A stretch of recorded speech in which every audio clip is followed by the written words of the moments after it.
On est tous d'accord, le marché de la seconde main, c'est une petite révolution. Mais imaginez un instant que dans les coulisses de nos plateformes préférées, une guerre silencieuse soit en train de se jouer. D'un côté, il y a nous, à la recherche de la perle rare, et de l'autre, des escrocs 2.0, armés d'une technologie bluffante, l'intelligence artificielle. Ah, la promesse de la seconde main. On la connaît par cœur et franchement, on adore ça. C'est ce petit frisson quand on déniche une pièce incroyable en se disant qu'on fait du bien à notre porte-monnaie et à la planète. C'est bien plus qu'une tendance, c'est carrément devenu une nouvelle façon de consommer. Sauf que cette belle machine bien huilée est en train de se gripper sérieusement. Et c'est là que l'IA entre en scène, pas forcément pour le meilleur.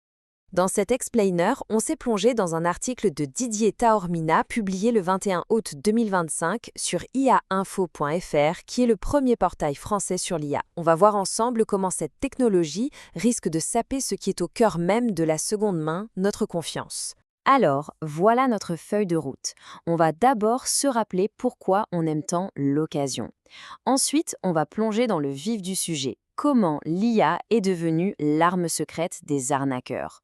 On va décortiquer une arnaque type, voir l'impact que ça a sur nous tous et surtout, on va voir comment on peut s'en sortir et déjouer les pièges. Prêt? Allez, on commence par le début. Avant d'être une cible, la seconde main, c'est d'abord un succès phénoménal. Mais au fait, pourquoi ça a autant explosé ces dernières années? C'est super simple en fait. Des plateformes comme Vinted ou Le Bon Coin ont rendu tout ça incroyablement facile. En quelques clics, on a accès à une garde-robe ou une brocante mondiale. On trouve des pépites introuvables ailleurs et en plus, on fait de vraies économies. C'est un cercle vertueux qui a conquis des millions de personnes. Logique? Le problème, c'est qu'un tel succès, basé sur la confiance entre les gens, eh bien ça attire forcément les convoitises.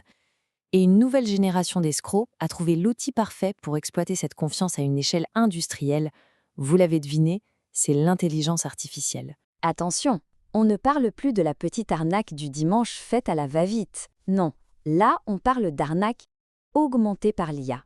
C'est la capacité de générer des milliers de fausses annonces qui semblent plus vraies que nature. Des images parfaites, des descriptions convaincantes. La fraude a changé de dimension, elle est devenue quasiment invisible à l'œil nu. Pour bien comprendre, regardez la différence. Avant, une photo un peu floue, des fautes d'orthographe, ça nous mettait la puce à l'oreille. Aujourd'hui, oubliez ça. L'IA produit des photos de qualité studio. Elle écrit des textes qui sonnent justes. Le piège est devenu beaucoup plus sophistiqué. D'accord, mais concrètement, comment ils font? Allez, on va passer de l'autre côté du miroir et décortiquer ensemble le mode d'emploi de l'arnaque parfaite, version 2025. Le processus est d'une efficacité redoutable. Étape 1, l'IA crée des photos super alléchantes. Étape 2, elle rédige des descriptions avec les mots magiques vintage, rare, authentique. Sauf que, étape 3, le produit que vous recevez n'a rien d'une occasion. C'est souvent un vêtement neuf de mauvaise qualité acheté une misère sur des sites d'ultra fast fashion. Et bien sûr, étape 4, une fois que vous avez payé, le vendeur a disparu dans la nature. Heureusement, tout n'est pas perdu. Il y a des indices, des signaux faibles. Il faut juste réapprendre à regarder. Une photo trop parfaite, comme dans un magazine, méfiance. Un décor qui semble un peu bizarre ou qui se répète sur plusieurs annonces, méfiance. Et puis, il y a les classiques de l'IA. Des mains avec 6 doigts, des textures de tissu étranges. Notre œil doit devenir un vrai détective parce que derrière tout ça, il y a un business model très cynique. L'escroc achète en gros des articles à quelques euros sur des sites comme Shein ou Temu. Il les revend ensuite 2, 3, voire 4 fois plus cher en les faisant passer pour de bonnes affaires vintage. La marge est énorme, le risque quasi nul et au final, c'est nous qui nous retrouvons avec un produit de mauvaise qualité et ce sentiment désagréable de s'être fait avoir. Le vrai danger, quand ces arnaques se multiplient, ce n'est pas juste la déception de quelques acheteurs. Non, c'est le pilier de tout le système, la confiance, qui commence à se fissurer dangereusement. C'est un paradoxe terrible et cette citation le résume parfaitement.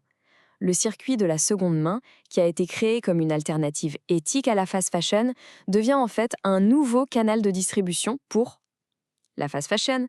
C'est le serpent qui se mord la queue, le monde à l'envers. Et les conséquences, elles sont multiples. La plus grave, évidemment, c'est la perte de confiance des utilisateurs. Mais il y a aussi la concurrence complètement déloyale pour les vendeurs honnêtes, ce qui joue vraiment le jeu. Au final, ça affaiblit les objectifs écologiques du système et ça ternit l'image des plateformes elles-mêmes. Tout le monde est perdant. Bon, le constat est un peu rude, je sais. Mais on ne va pas se laisser abattre. La bonne nouvelle, c'est qu'on a des moyens de se défendre. Alors passons en mode solution. La première ligne de défense, c'est nous.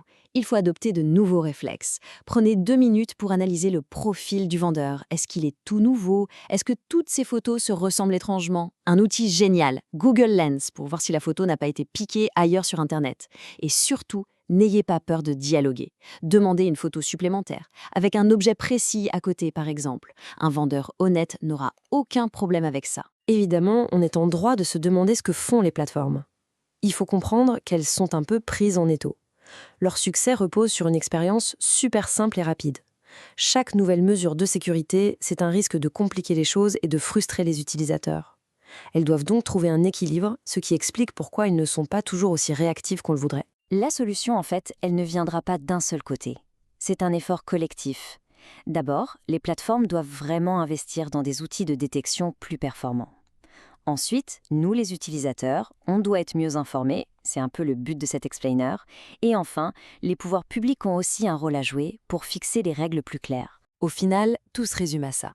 Il faut absolument reconstruire la confiance. Et ça, c'est l'affaire de tous.